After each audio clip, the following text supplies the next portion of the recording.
Wilson Menin é produtor rural em Mamborê, Paraná. Está sempre trabalhando e tomando decisões para produzir mais. Hoje ele planta soja e milho e está sempre em busca de conhecimento. Nos últimos anos tem escolhido os híbridos com bastante critério de exigência. O milho, a evolução dele é constante. Ele vem evoluindo e vem crescendo e vem desafiando o agricultor a cada ano. Surgem pragas novas, surgem variedades novas, os híbridos novos que respondem muito bem. Então vai dando mais confiança para a gente investir. Você vai testando híbridos, pequenas faixas, pequenos produtos em pequeno, e depois você vai extrapolando isso para a área toda. Eu sou um apaixonado pelo milho. Eu acho que ela é uma cultura que, bem investida, bem manejada, ela responde muito bem.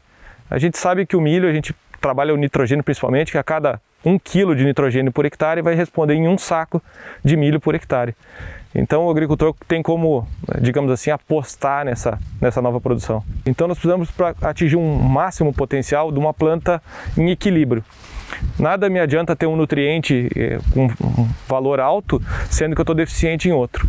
Então eu sempre busco o equilíbrio, algo que esteja bom para a planta. E baseado nisso eu vou fazendo as adubações de adubação foliar, os micronutrientes necessários, depois eu vou controlando as doenças, para que eu possa atingir o meu objetivo. Estamos na região noroeste do Paraná. Aqui, mesmo com atraso no plantio, este ano 60% da área está com milho safrinha. E se a gente considerar a área total plantada, houve um aumento de 8% a 10% comparado ao ano passado.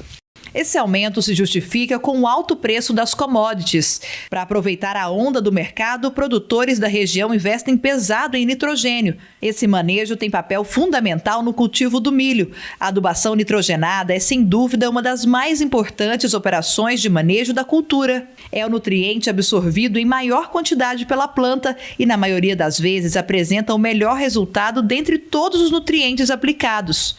Eu mantive minha programação, mesmo com um ano um pouco diferente, um pouco desafiador, mas eu não tirei o pé do acelerador dos meus investimentos.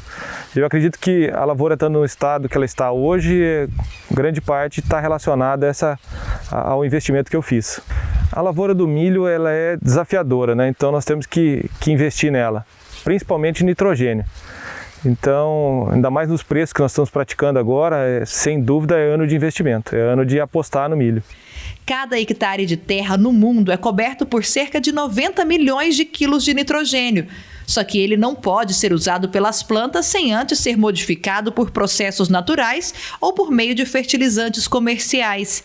Fornecimento N para a cultura do milho pode ser feito levando em consideração o que a soja bem inoculada deixa para o milho, o N contido na matéria orgânica e através de uma boa adubação de base de cobertura aliado ao uso do azospirillum. O maior desafio é clima. O agricultor está numa indústria a céu aberto, a gente tem que ficar o tempo inteiro atento a isso, mas fazendo o dever de casa bem feito, o resto não nos cabe. Então nós temos que fazer a nossa parte muito bem feita. É correto dizer que um dos aspectos mais importantes no manejo de nitrogênio na cultura do milho tem relação com a época de aplicação e o monitoramento durante o ciclo. Não tem como falar de milho sem falar de nitrogênio, até porque o seu fornecimento ele depende da cultura antecessora, por exemplo, a soja, do que ela deixa para esse sistema, da adubação de base, de cobertura, do nitrogênio que está na matéria orgânica, do uso do azospirillum, que é o inoculante específico para gramíneas, e claro, do bom aproveitamento disso tudo no manejo e no sistema. Claro, isso depende muito da fase correta, do momento que isso foi aplicado, mas sim, hoje temos tecnologias em que a gente pode melhorar o aproveitamento do nitrogênio, que é o nutriente tão exigido pela cultura do milho. Esses produtos eles estão evoluindo e eles acompanham e trabalham o fornecimento e o aproveitamento de todo esse nitrogênio, porque de nada adianta a gente colocar esse nitrogênio via adubação, via cobertura e ele não ser aproveitado pela planta.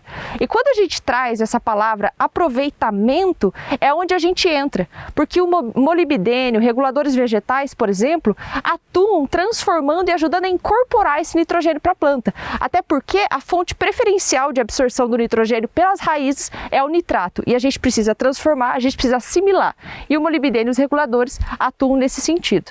Eu acredito que o maior desafio do agricultor e nosso é que sorte a nossa se a gente conseguisse atuar sobre o clima. Mas já que a gente não tem esse poder, a gente tem que trabalhar de forma coerente, trabalhar um bom manejo, investir e ser positivo para que a gente consiga as melhores produtividades. A planta tem ciclo vegetativo variado, com fenotipos extremamente precoces, em que a polinização pode ocorrer 30 dias após a emergência, até mesmo aqueles ciclos que podem alcançar 300 dias. Mas o período em que o milho mais absorve nitrogênio é dos 40 dias após a semeadura até o florescimento masculino, que é a emissão do pendão. É super importante a gente sempre estar de olho na planta justamente por isso. Por exemplo, durante a fase vegetativa, a gente tem uma fase que a gente denomina de V3 até V5, que são de 3 a 5 folhas totalmente desenvolvidas, onde a gente vai ter um potencial teórico produtivo que está sendo iniciado em V3 e ele se estende até V5, e a partir daí, em V6, a gente tem um crescimento rápido. Além disso, a gente também tem um acúmulo de nitrogênio que está sendo uma demanda, né, que ela está sendo iniciada nessa fase e vai se expandir durante todo o ciclo do milho. Aí a gente fala que, por exemplo, no período de pré-florescimento do milho, a gente tem cerca de 63% do acúmulo de nitrogênio acontecendo. Então, o pós-florescimento sobra cerca de 30 e pouquinhos por cento, né, para esse acúmulo de nitrogênio. Então, tá aí a importância de a gente estar sempre de olho na planta. Apesar do cenário de instabilidade para o milho segunda safra por causa da chuva que ameaça abandonar a plantação, o seu Wilson está otimista em relação ao retorno do investimento feito na lavoura. O agricultor é um eterno otimista, né? Então eu imagino o máximo de produção. O ano foi desafiador, foi seco, plantamos um pouco mais tarde, mas ainda acredito num bom potencial. Vamos esperar uma boa produtividade.